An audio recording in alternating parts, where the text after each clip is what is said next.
l'immigration, c'est une rivière qui enrichit le fleuve national quand la rivière est à débit normal.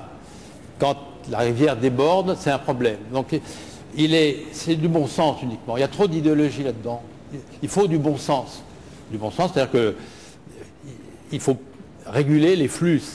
Un pays ne peut pas recevoir, comme disait très bien Rocard d'ailleurs, tout le malheur du monde ou toute la population du monde.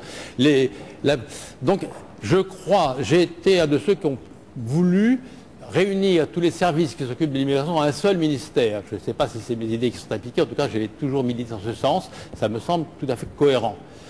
Je suis aussi pour qu'on lutte contre l'immigration irrégulière, parce qu'actuellement en France, il y a à peu près 200 ou 250 000 personnes qui viennent par an régulièrement, et plus énormément d'irréguliers, ce qui fait des flots énormes.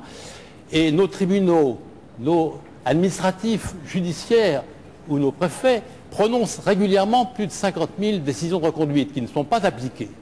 Ou alors il ne faut plus prononcer ces décisions, ou il faut appliquer. C'est pour ça, à votre avis, qu'il a dit qu'il voulait 25 000, il a raison, 25 000 clandestins reconduits à la frontière, je crois et 125 000 environ voilà, qu'on pourrait... je crois que là, on ne peut pas mettre des murs, on ne peut pas empêcher les gens d'entrer. Il est parfaitement normal que les gens aient envie d'entrer.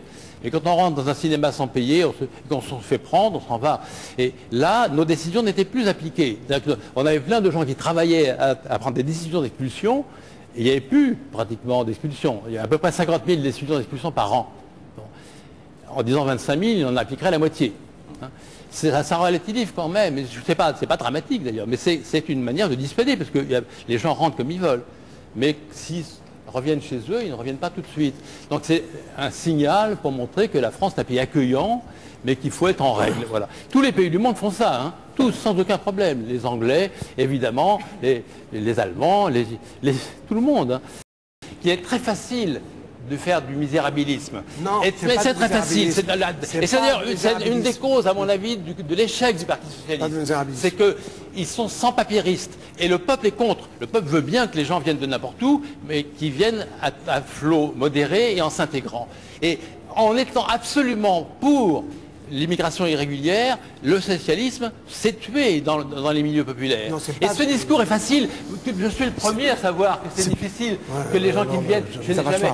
Les clandestins ont raison d'essayer de venir. Ça ne peut pas marcher. Voilà. Alors, ici, il suffit En effet, c'est dramatique, ces mouvements.